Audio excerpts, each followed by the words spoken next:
Alaska, güzel, vahşi ve tehlikeli. 4 grup modern hayatı arkalarında bırakıp 3 ay boyunca bu vahşi ormanda zorlu doğa şartlarında hayatta kalmaya çalışacak. Soğuk, acımasız kış gelmek üzere. Tam 1 ay sonra güneş öğleden sonraları batmaya başlayacak ve bazıları için duvarlar artık örülmek üzere. 22'liyi getir. Gruplardan birinin her şeyi var ama macera için bu riski göze alıyorlar. Aman tanrım. Hepsi hayatta kalmayı öğrenmek zorunda. Bu bir intihar görevi. Hadi. Son sınır. Greg!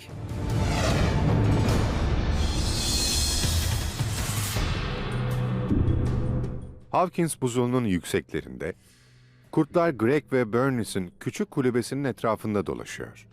Bir tanesi kulübenin 30 metre yakınına geldi. Hayatta kalma konusunda uzman olan Paul'ün uyarılarına rağmen zamanlarının çoğunu kulübede geçiriyorlar.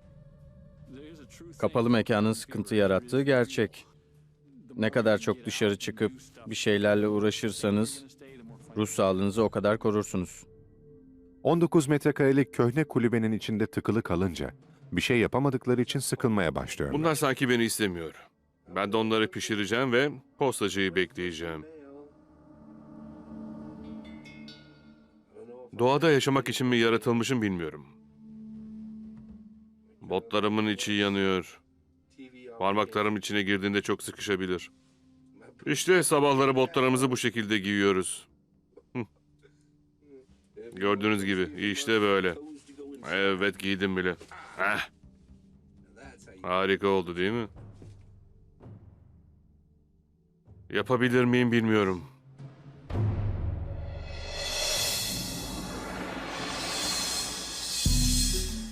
...32 kilometre doğudaysa farklı bir hikaye var.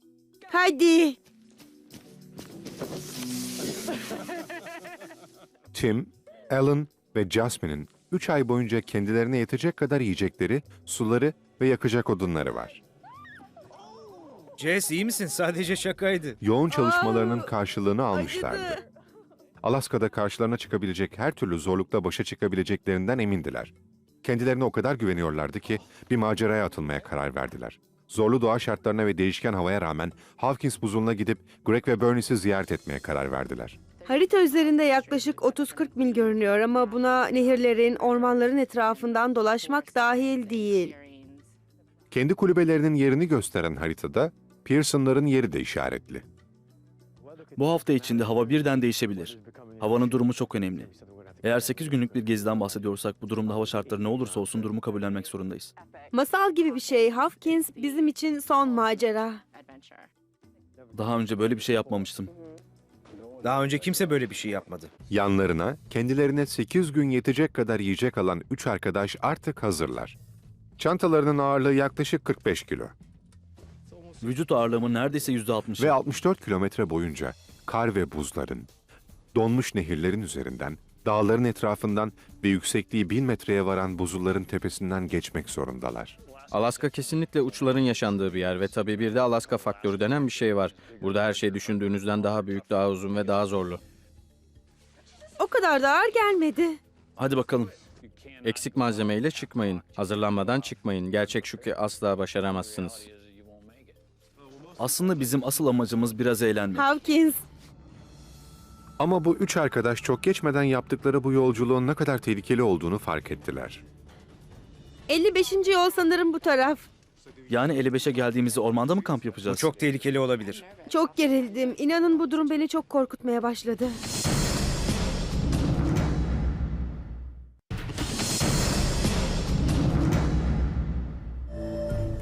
Alaska'nın güneyine kış geldi bile.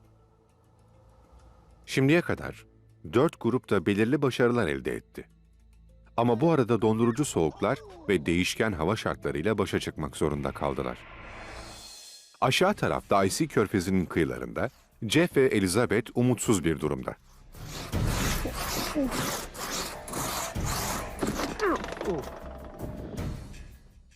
İyi misin? Doğrusu ucu ucuna yaşıyoruz. Çoğu zaman karnımız aç oluyor. Birkaç tane somon balığı yakaladık. Sadece balık yedik. Hatta öyle yavaş yedik ki bize birkaç hafta yetti. Çıplak elle balık yakaladılar. Yengeç yakalamak istediler.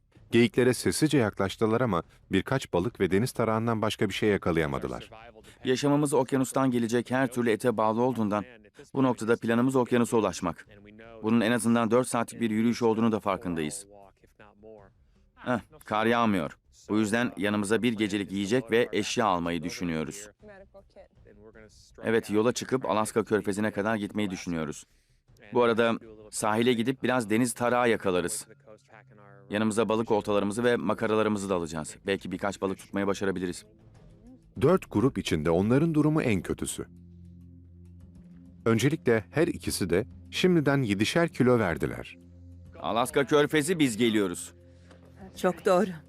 Rüzgarı arkamıza almalıyız. Evet, Çok güzel. umarım hep böyle olur. Ayıların ülkesinde yiyecek arama çalışmalarına başladılar. Şu buzullara bak. Sanırım yolculuk sırasında kar yağacak. Alaska'nın hiçbir yerinde hava Icy Körfezi'ndeki kadar çok değişken değildir. Sanki birden kış bastırdı. Geçişler çok ani oluyor. Burası bölgenin en yağışlı kesimi. Fırtınalar hiç belirti bile göstermeden bir anda geliyor. Yürüyüş sırasında kar yağmamasını umut ediyordum ama karın avantajlarından biri de karda ayıların izini takip edebilmemiz ve yürüyüş sırasında çevrede olanları anlayabilmemiz. Buralarda bir yerde ayılar olabilir. Geçen haftaya kadar hava bu kadar soğuk değildi. Bu yüzden ayılar kış uykusuna yatmamıştı. Uzun uykularına dalmadan önce son bir kez bir şeyler yemek için dolanıyor olmalılar. Doğrusu ayılarla karşılaşıp onlarla boğuşmak istemeyiz. Chitna Vadisi'nde ise Tim, Alan ve Jasmine yürüyüşlerinin ikinci günündeler. Ve Hawkins buzuluna 16 kilometre uzaktalar. Bu arada ne kadar savunmasız durumda olduklarını hatırlatan bir durumla karşılaşırlar. Aman tanrım, şu ayı izlerine bakın. Hey, bu izler daha çok yeni. Bu inanılmaz. Ne kadar büyük baksanıza. Bunlar şimdiye dek gördüğümüz en büyük ayak izi olmalı. Devasa Bence biz büyük koca isimler. ayağı bulduk çocuklar. İzler en az bir haftalık. Tamam, yola devam edelim. Tamam. Bu arada bulutlar toplanmaya başlar, sahili etkisini alan fırtına onlara doğru yaklaşmak üzeredir. Hava kötüleşmeye başladı.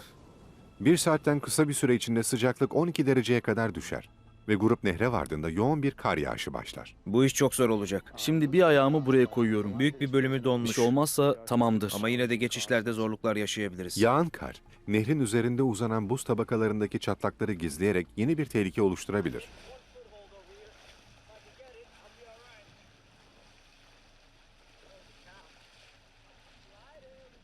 Su hemen hemen donma noktasında. Eğer suya düşerlerse 90 saniye içinde hipotermi başlayabilir. Biraz daha. Biraz daha.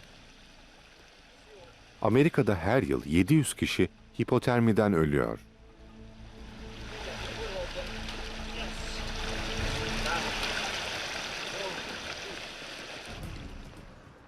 Fırtınanın şiddeti arttıkça grup çok geçmeden beyaza bürünür.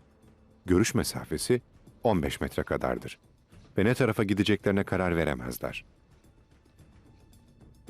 Ben burada durmak istiyorum çocuklar. Baksanıza, bizim amacımız Peki nedir? ama nereye gidiyoruz? Bilmiyorum. Sadece 55. yolu tahmin ediyorum. Ben şimdi sana 55 nerede söyleyeceğim. 55. yol sanırım bu taraf. Yani 55'e geldiğimizde ormanda kamp mı yapacağız? Ama bu çok tehlikeli. Her yer bembeyaz olduğunda böyle bir arazide sola ya da sağa dönmek çok kolay. Burada tek öğrendiğimiz bir yola gideceksin ve o Evet. yoldan ayrılmayacaksın. Jasmine'in yüzünü gördüğümüz tarafa doğru gidiyoruz. Evet Caz. 70 yerine bu olabilir. Hadi buraya. Tamam. Evet, yani bu taraf. 70. Ne? Gördüğünüz gibi önümüzü göremiyoruz. Çok gerildim. Doğrusu bu durum beni korkutmaya başladı. Son birkaç saattir kardan ve birkaç dal parçasından başka bir şey göremedik ve her an kendimizi tehlikenin ortasında bulabiliriz. Değerli zamanlarını boşa harcıyorlar. Nehrin üzerinde her türlü tehlikeye açıklar. Karanlık basmadan önce ağaçlık alana varmalılar. Hadi ikinci defa yapalım. Önümüzü göremiyoruz.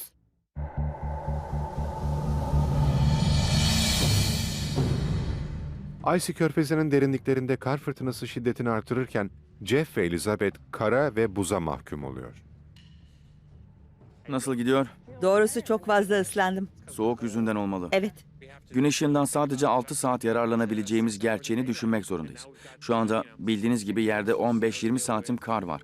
ve her yer beyaza büründü. Böylesine büyük bir yolculuğa çıkmaya karar verdiğiniz zaman öyle arkanızı dönüp canınız istediğinde eve geri dönemiyorsunuz. Bu havada gerçekten de yolumuzu kaybederiz. Fırtına onları durdurmaya zorlar. Kamp kurarak kötü hava şartlarının geçmesini Yolculuk beklerler. boyunca hava şartlarının bizi çok zorlayacağını düşünüyorum. Bu yüzden burada kamp kuracağız. Geceyi burada geçireceğiz. Bence yarın biraz daha gergin olacağız. Chitna Vadisi'nin 140 kilometre kuzeyinde aynı fırtına iç kesimlere doğru ilerlemeye başlar. Ve sanki öfkesini Tim, Alan ve Jasmine'in üzerine kusar. Saat sabahın 6'sı. Yaklaşık 12 saattir çadırın içindeyiz. Şu anda çadıra vuran şey yağmur sesi mi bilmiyorum ama sanki bir şey çadırımızı dövüyor gibi. Bence yarın gün ışıyana kadar beklememiz gerekecek. Ancak o zaman neler olduğunu anlayabiliriz. Böylesine kötü bir havada yolculuk etmenin bir anlamı yok. Bu durumda bekleyeceğiz. Yolculuğun 3 gün süreceğini düşünüyorlardı. Ama hava şartları şimdiden planlarını bozdu ve önlerinde gerçekten zorlu bölgeler var. Hawkins buzulunun tepesinin doğusundaysa Greg ve Bernice hala kulübelerinde. Ve işler pek de iyi değil. Bir işe yaramadı. Soğuk hava ve dışarıda dolaşan kurtlar yüzünden bu 3 metreye 6 metrelik alanda kapalı kaldılar. Ve sorunlar yaşamaya başladılar. Küçük bir kulübede olduğumuzu biliyorsun. İş bittikten sonra insanın canı burada dışarı çıkmak istemiyor. 4.30'da güneş batıyor ve hava hemen kararıyor. Biz de erkenden kulübeye giriyoruz ve çok uzun saatler boyunca burada oturuyoruz. Kapalı alandan sıkıldım. Anlam veremedikleri sesler duymaya başladılar. Hey, iyi misin? Ha? İyi misin? Bir ses duydum sanki. Sahi mi? Nerede? Korkudan ölüyordum. Nasıl bir sesti? Sanki dışarıda biri vardı. Bir şey göremiyorum tatlım. Yaklaşık 15 dakika önceydi. Peki nasıl bir sesti? Sanki biri geziniyordu. Sanki dışarıda biri bir şey taşıyordu. Kapıyı açıp bakmaya cesaret edemedim. Bence çok da iyi yapmışsın. Bilemiyorum, yani vahşi doğada olmaktan dolayı mı yoksa sırf burada olduğumuzdan mıdır? Burada çok fazla enerji var, yani burada bir sürü kayıp ruh var. Ne olduğunu gerçekten bilmiyorum ama gündüzleri bile kabus gördüğüme inanın. 22'liyi getir. Tamam.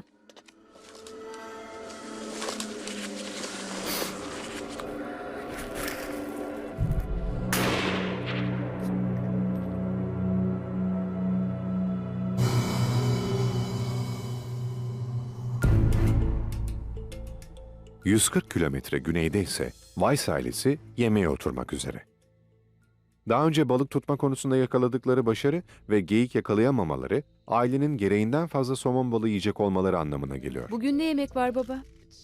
Sürpriz, somon balığı. Bu yemek odasında sürpriz bir yemekle karşılaşmak gibi. Somon artık bir sürpriz değil. Evet, hiç yememiştik. Evet, ben burada somon balığı yiyorum ve çok hoşuma gidiyor. Bu ses gerçekten mide bulandırıcı. Tanrım. Koku mu? Evet. Bence kokusu Ben güzel. artık somon balığından sıkıldım. Geldiğimizden beri aynı şeyi yiyoruz. Başka et yiyemedik. Bir önceki yemekten kalan somon balığı yoksa kahvaltıda genelde yulaf yiyoruz. Umarım şimdi hazırladığı daha önceki somon böreğinden daha iyi Bence olur. somondan börek olmaz.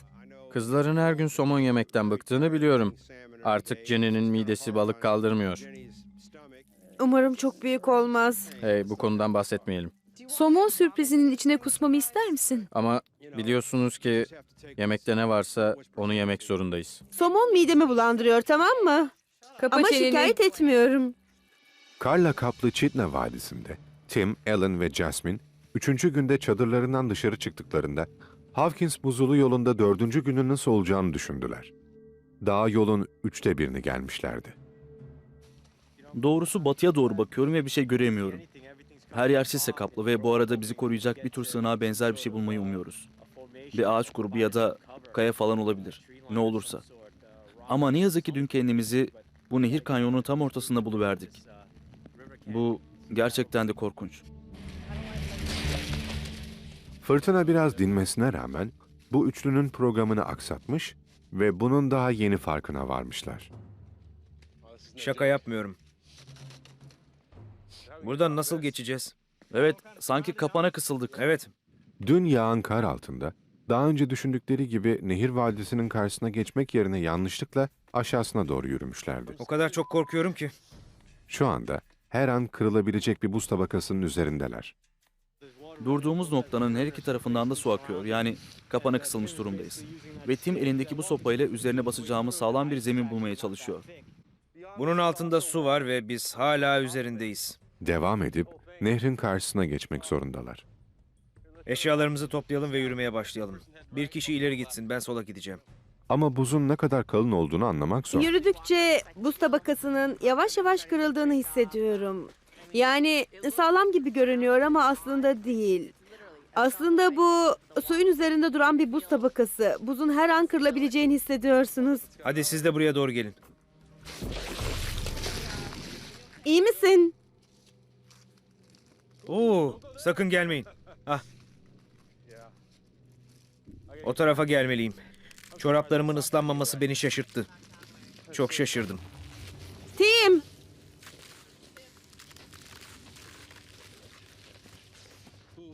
İyi misin? Ah. Ah tanrım. Tamam, sakın karşıya geçmeyin. Tamam. Vay canına. Neredeyse kalp krizi geçirecektim. Nehri geçmek ve hayatta kalmaya çalışmak daha önce bana anlatılanlardan daha zordu. Ama bildiğiniz gibi bu yeni bir macera. Zaten macera da bu demek değil mi?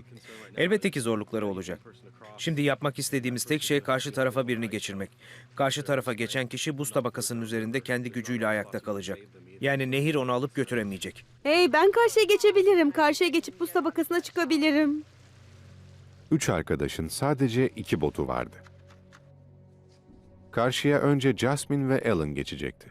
Sonra içlerinden biri dönüp Tim'i ve çantaları alacaktı. Elimden geleni yapıp erken çıkmaya çalışacağım. Ama eğer başaramazsam sanırım şu ilerideki kıyıda çıkmayı başarabilirim. Cezi, su çok hızlı akıyor ve orada bir buz tabakası var. Hani nerede? İşte karşında, suyun ne kadar hızlı aktığına bak. Altındaki tabakayı gördün mü? Her an su seni buz tabakasının altına Böylesine çekebilir. hızlı akan dondurucu soğuk sularda hataya yer yok. Ben çıkmaya çalışırken altımdaki tabakanın bir bölümü kopup ayrılabilir. Bu yüzden ağırlığımı taşıyabilecek sağlam bir yer bulmalıyım. Bu arada botlar ve çantalarımız bizim için en önemli şeyler. Dikkatli olmalıyım. Dikkatli olacağız. Akıntı göründüğünden daha güçlüydü ve ona yardım edecek kimse yoktu. Chitna Nehri 140 kilometre hızla akmaktadır. Bu hız, Jasmine'i nehrin aşağısına kadar sürükleyip orada mahsur bırakabilir. Akıntı var. Aa, Akıntı Jasmine'i sürüklemeye başlar. Daha hızlı, daha hızlı, daha Tamam, hızlı, daha tamam, hızlı. tamam. Hadi. Hadi. başardım. Başardım. Tim ve Alan izlemekten başka bir şey yapamıyor. Jas dayan. Güzel, hadi. Hadi Evet, Jess, yapabilirsin. yapabilirsin, hadi. Hadi, Şimdi hadi. bottan suya düşeceksin. Biraz daha dayan. Hemen arkanda bir tabaka var. Sağlam gibi görünüyor. Tamam. Botu kaybetmeni istemiyorum. Her şey mahvolur yoksa. Güzel. Bir daha senden şüphelenmeyeceğim.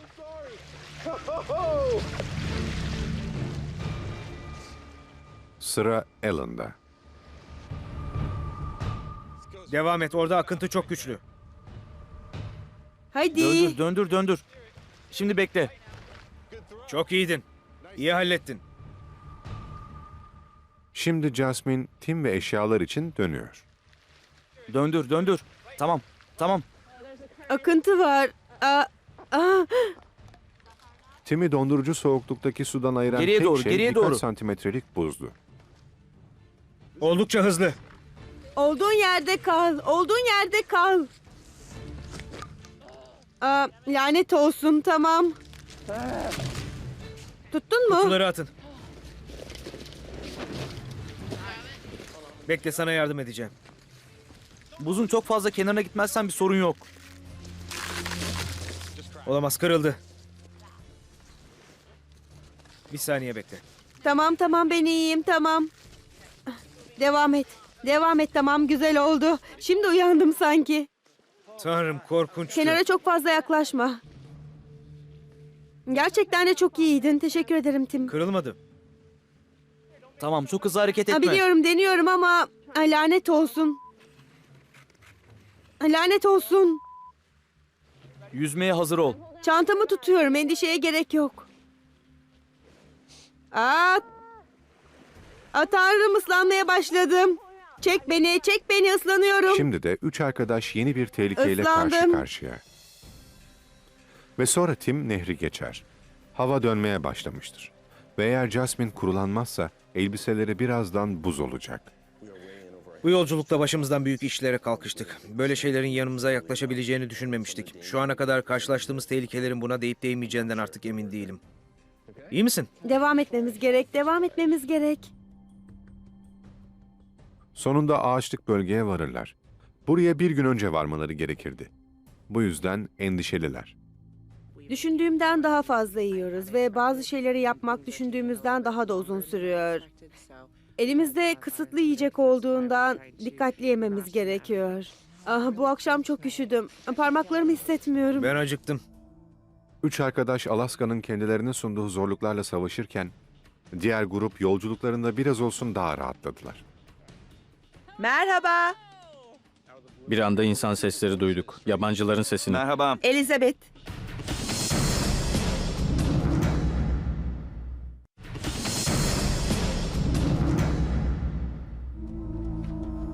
Hawkins buzuluna yapılan yolculuğun 3.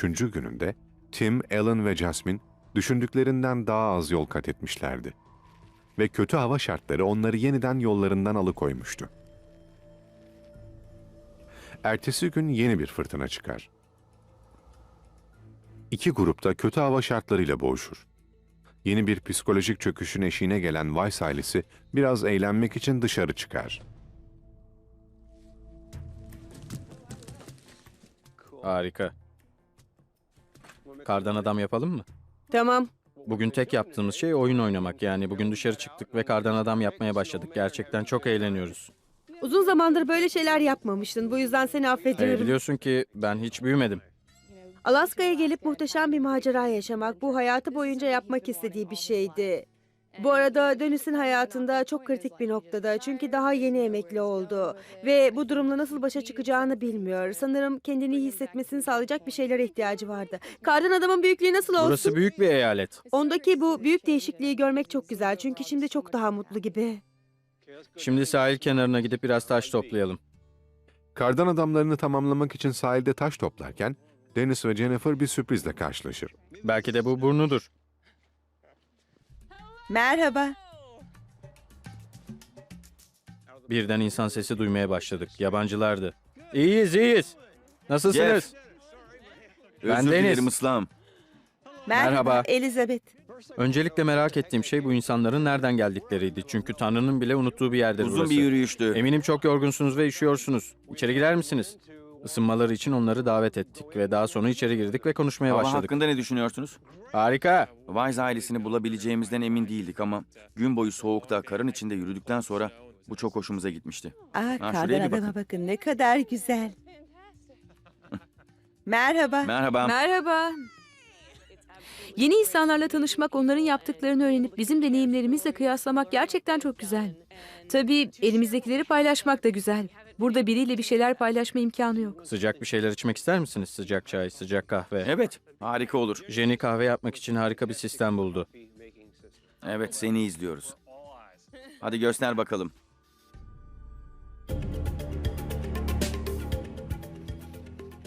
Tim, Alan ve Jasmine, Hawkins buzulundaki Greg ve Bernice'in kulübelerine 4 günde varmayı düşünüyorlardı. Ama 5. günündeydiler. Tekrar yapalım. İkinci defa. Vadi ve çoğunluğu donmuş olan Chitna Nehri'ni geçmeyi başarmışlardı. Şimdi buzulun önündeydiler ve yolculuğun en zor, en tehlikeli bölümü artık başlamak üzereydi. Hawkins buzuluna yaptığımız yolculuğun 5. günündeyiz. Sonunda buzulun eteklerine varmayı başardık. Ne yazık ki burası sadece bir buzul değil. Burası aslında bir çakıl ocağı. Çok zor olacak. Artık bunu neden yapıyoruz? Bence hemen geri dönmeliyiz deme noktasındayım. Ama artık vazgeçemeyeceğimi biliyorum. Devam ettim. Şuna bakın. Artık hepsi gidecekleri yerin buzulun tepesinde bir yerde olduğunu biliyordu. Yükseltiye doğru yaklaşık 3 kilometre kadar enine doğru yürüyeceğiz.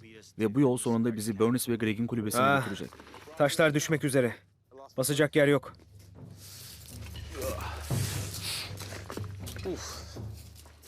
Şaka yapmıyorum. Hiç de kolay değildi. Durum nedir? Sonunu görebiliyor musun? Bulutlar dağıldı mı? Tamam, bulutlar kalktı ama sanki kum tepeciği gibi. Daha ileriyi görebilmem için 2 kum tepeciğini ve buzulları geçmemiz gerekiyor. Destan gibi. Tırmanmakta oldukları kayalar toprağın üzerinde değildi. Derin yarıkların bulunduğu bir buz tabakasının üzerindeydi. "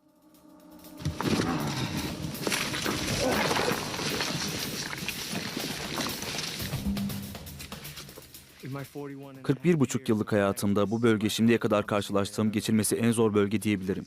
Beni çok zorluyor. Üzerine basabileceğin bir kaya olduğunu düşünüyorsun ve basıyorsun ama güvenilir olmadığını anlıyorsun. Ayrıca sırtımızdaki 30 kiloluk çantalar da bizi fazlasıyla zorluyor. Bu bölgede acımasız şartlar altında 8 kilometre daha yürümek zorundalar. Ah. Ah. Ateğim, bana güzel bir haber ver. Daha çok yolumuz var mı?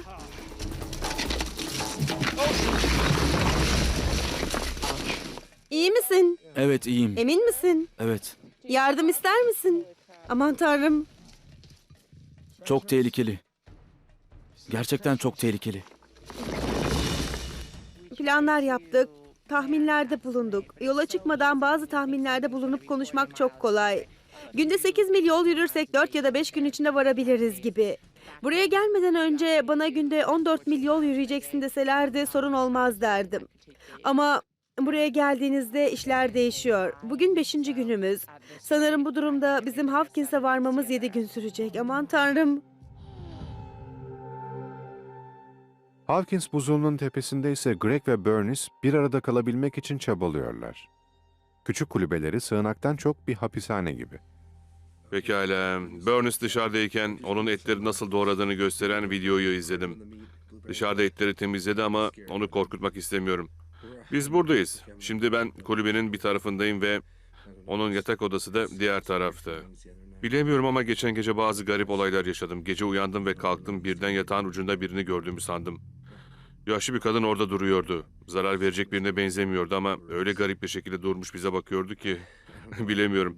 Belki de o an rüya görüyordum ama o kadının varlığını hissettim. Ama onun yanında bir şey söylemek istemiyorum çünkü onu korkutmak istemiyorum. Hayalet lafından bile çok fazla korkar. Neyse. Sadece burada yaşadığım bir histi. Burada bir şeyler olduğunu paylaşmak istedim. Zarar verecek biri olduğunu zannetmiyorum ama inanın bana çok fazla korktum. Neyse tamam, daha sonra tekrar konuşuruz. Icy Körfezi'nin hemen girişinde Jeff ve Elizabeth, Weiss'ların kulübesindeki lüksü kendilerinin kanvastan yapılmış çadırlarıyla kıyaslıyor. Nasıl balık tuttuğunu anlatsana. Her yer balık dolu. Kazanlardan birinde 26 kavanoz ve diğerinde de 19 kavanoz var. Anladığım kadarıyla çok fazla balık tutmuşlar. Daha 1. günden her yeri balıkla doldurmuşlar. Doğrusu kıskanmadım desem yalan olur. Bu kulübe gerçekten de büyük bir yer. Pencereleri, duvarları... İçeride bir tuvaletimiz bile var. İsterseniz sizi arka odayı bile gezdiririz. Gerçekten de güzel. Bu arada arka tarafa bir raf yaptım ve kulübenin içine de bir tuvalet. Anlıyorum. Pekala, yemek. Yaklaşık 140 kilometre kuzeyde, Greg ve Bernice dışarı çıkamadıkları için sıkıntıdan adeta patlıyorlar. Daha fazla bunalıma girmemek için bir şeylerle uğraşmaya karar veriyorlar. Sıkıntıdan kurtulmak için yaptığımız şeylerden biri de kısa film çekmek oldu. Buradaki hayatlarımızın kısa bir parodisi. Gerçekten de sürekli bir yerde kapalı kalmak insanın sinirlerini bozuyor. Böyle bir şey yapmamış olsaydık biz de kesinlikle bunalıma girerdik. Hey, şu anda koca bir hiçliğin tam ortasındayız. Tom, şu pilotu hatırlasana, ne demek istemişti? Buraya gelenlerden gerçekten sadece 10 kişi mi geri dönmeyi başarmış? Sanırım bizi korkutmaya çalışıyordu. Burada tam 67 gün kaldık. Kabuslar yaşadık. Bu arada gece gördüğümüz kabuslardan bahsetmiyorum. Garip, ürkütücü şeylerden bahsediyorum. Bu yüzden insanların burada neler yaşadığımızı daha iyi anlayabilmeleri için bu kabusları filmde kesinlikle göstereceğim.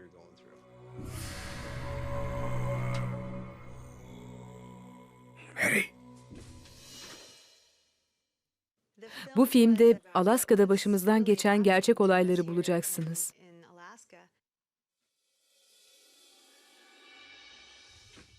Tom, çok kötüsün. Beni korkuttun. Ben de korktum. Ne oldu, sorun nedir? Bir ses duydum.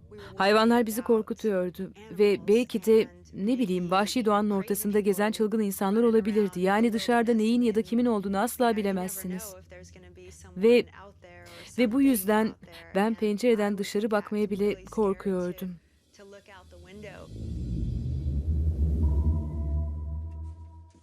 Tom, ben bundan nefret ediyorum. Gitmek istiyorum. Burada daha ne kadar kalacağız? Sadece 2 hafta kaldı. Burası çok sıkıcı bir yer. Sen de sıkıcısın. Tom, ne yapıyorsun?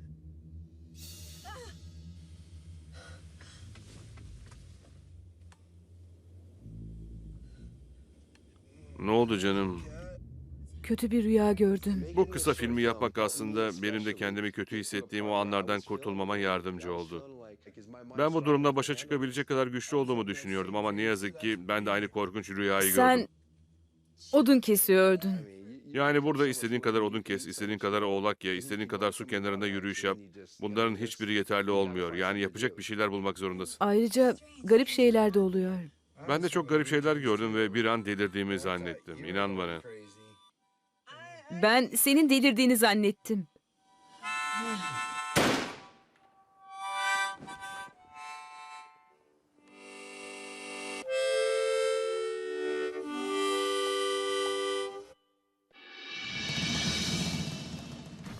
Hawkins buzulundaysa Tim, Alan ve Jasmine buzul taştan kurtulmaya çabalıyorlar.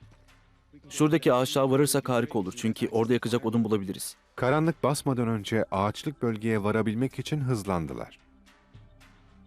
Şu anda en yakın ağaçlık bölge saatlerce ileride. Artık geri dönemeyecekleri bir noktadalar. Yorgunluk had safhada olsa da açlık ve ağrılar daha ön plana çıkıyor. Daha bitmedi mi? 2 saat sonra güneş batacak. Buzul taştan çıkamasalar bile geceyi burada geçirmek zorunda kalacaklar. Ve burada sıcaklık ani düşüşler yaşıyor. Ben burada uyumayacağım. Yakacak odun yok ve gece hava çok soğuk olacak. Bence şu anda başımız kesinlikle dertte diyebilirim. Zamanları daralmak üzere. Çok zordu. Düşündüğümden daha zor oldu.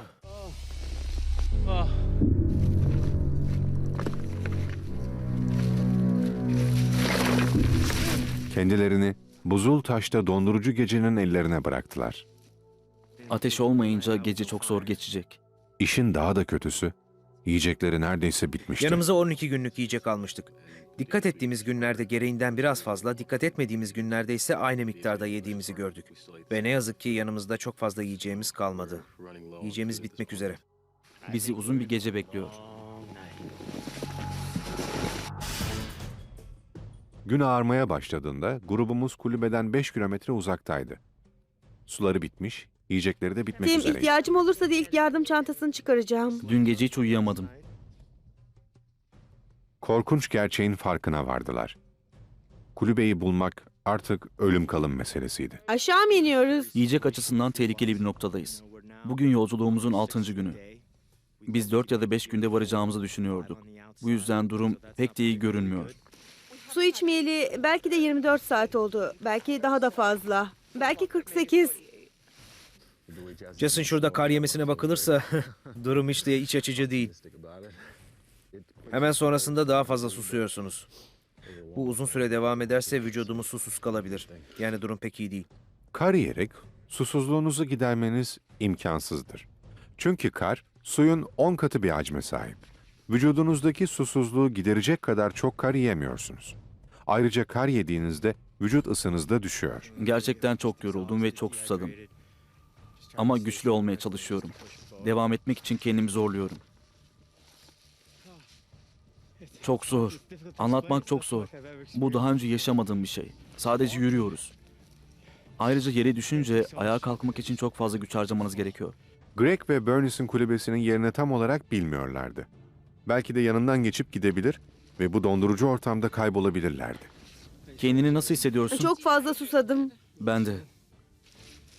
Aç, susuz ve acılar içinde kıvranan üçlü bazı sesler duymaya başladı. Tim, bir şey görebildin mi? Şarkı söylüyorlar. Aa tanrım. Peki ne söylüyorlar? Aman tanrım, şimdi oturup ağlayacağım. Hangi şarkıyı söylüyorlar? Greg! Aa tanrım, Onları şimdi duyuyorum. ağlamaya Evet başlayacağım. onları duyuyorum. Aman tanrım, sonunda kurtulduk.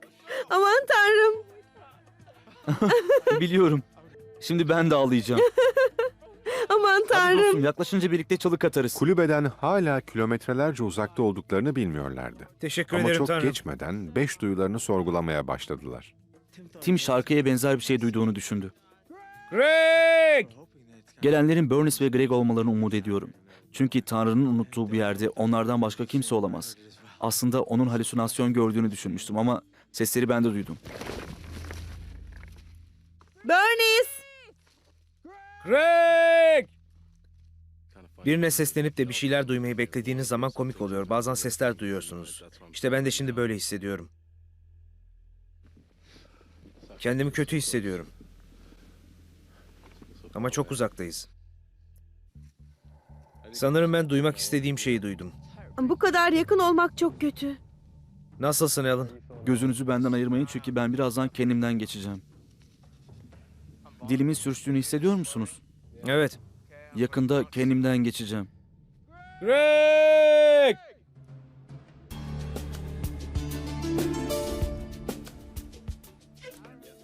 Icy Körfezi'nde Jeff ve Elizabeth geceyi Weiss'larla birlikte geçirirler. Ve ev sahipleri onlara çevreyi gezdirir. Hey! Bu harika bir şey. Dalgalar nasıl da büyük değil mi? Hey Jeffrey, dikkat et. Yaklaşık 30 dalgada bir çok yakına geliyor. Aa peki. Sahil ve Alaska Körfezi gerçekten de muhteşem. Ve insan kendini... Yani biz aslında bu işi son noktaya kadar getirmeye başardık. Ve kesinlikle bütün çabalarımıza değdi.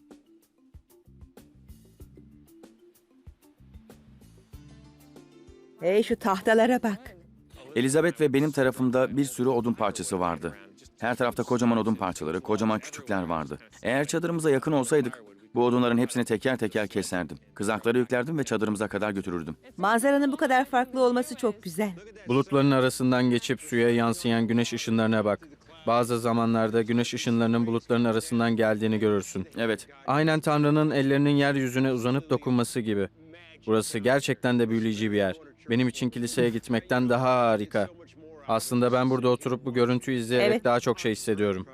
Onlara odunlarımı göstermekten gurur duyuyorum. Çünkü bu gördüğünüz yer bizim yerimiz. Biz buraya genelde aklımızdaki sorulara bir cevap bulmak, okyanusun sesini dinlemek ve güneşin batışını izlemek için geliyoruz. İnanılmaz bir şey. teşekkür ederim. Rica ederim. Ay, evet işte görmek için geldiğimiz Artık şey. geri dönebiliriz. Evet. Bu yolculuk sırasında çok çabaladık, çok acı çektik. Hatta kendimizi haftalarca aç kalmış gibi hissettik. Şimdi yiyecek bir şeylerimiz var ve Weiss ailesinin bize gösterdiği misafirperverlik ve sıcak karşılama için kendilerine gerçekten de minnettarız. Onların sayesinde bu kışı daha rahat geçirebileceğimizi düşünüyoruz. Sırt çantan çok mu ağır? Hayır. Belki de bulutlar dağılır ve eve dönerken San Elias Dağı'nın muhteşem manzarasını Bu görebiliriz. harika olurdu.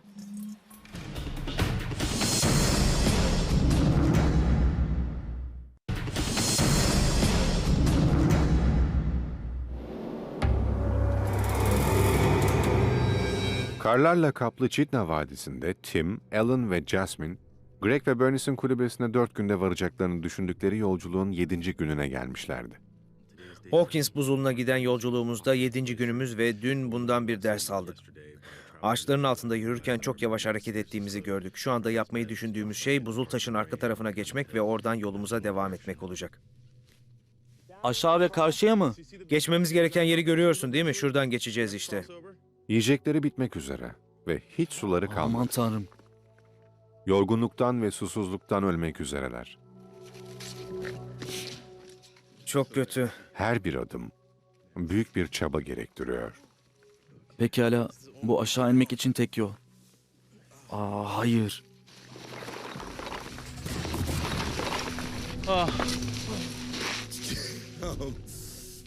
Bazen gerçekten çok kötü. Tehlikeli bir iş yaptık. Dizim şu anda o kadar çok ağrıyor ki. Jas ne oldu? Jazzy. Jazzy. Jesse, burada insan aklını kaybedebilir. Yani yardım çağırabileceğiniz birileri yok. Tek başınasınız. Bu arada bir tepeye çıktığınız zaman etrafınıza bakıyorsunuz. Çevreyi görmeye çalışıyorsunuz ve şuradaki yol gerçekten de iyi bir yola benziyor. Sanırım ben bu yoldan gideceğim diyorsunuz. O yolda ilerlemeye başladığınızda ise her şey sanki daha da büyükmüş gibi geliyor. Zirveler bir anda çok yüksek oluyor. Kolay dediğiniz yol zorlu bir yol haline dönüşüyor. Hangi yöne gideceklerinden emin değillerdi. Tek bildikleri kulübenin tepede olduğuydu. Bernice! Aslında insan birinden 2 ila 5 mil uzakta olduğunu bilince artık yaklaşmış gibi düşünüyor. Ama aslında burada bu düşünce geçerli değil. Evet, bence de yaklaştık. Sürekli olarak kendime yaklaştığımızı söyleyeceğim. Ama doğrusu emin değilim. Rick! Başınızı kaldırıp dağlara bakıyorsunuz. Muhteşem bir manzara. Kulübe o kadar küçük ki göremiyorsunuz. Sanırım bu en iyisi. Ama yanılıyor da olabilirim. Çoğu şeyde yanıldım.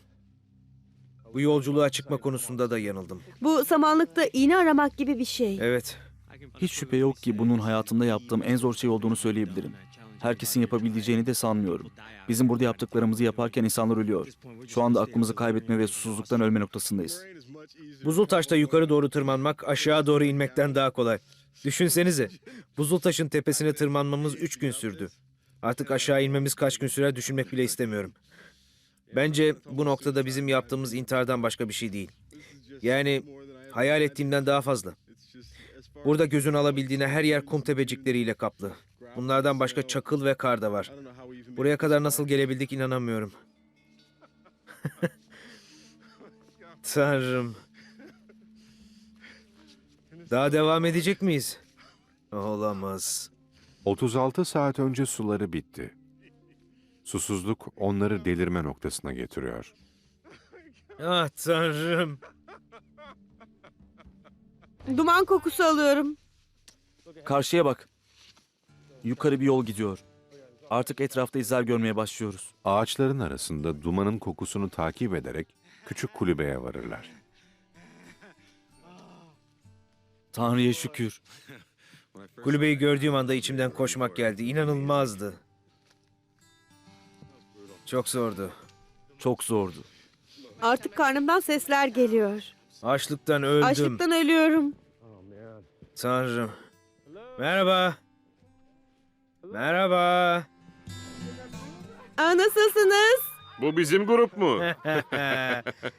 Tanrım. İnanamıyorum. Merhaba çocuklar. Yorgun görünüyorsun. Mahvolduk. Tanrım. Yaptığımız 7 günlük yolculuk sırasında hayatımızdan endişe etmediğimiz tek bir günümüz bile geçmedi. Donmuş tunduranın, donmuş nehirlerin üzerinden geçtik. Morenlere tırmandık. Hayır. Bu işe hiç kalkışmamalıydık. Doğanın bize daha ne gibi engeller çıkarabileceğini kim bilebilir ki?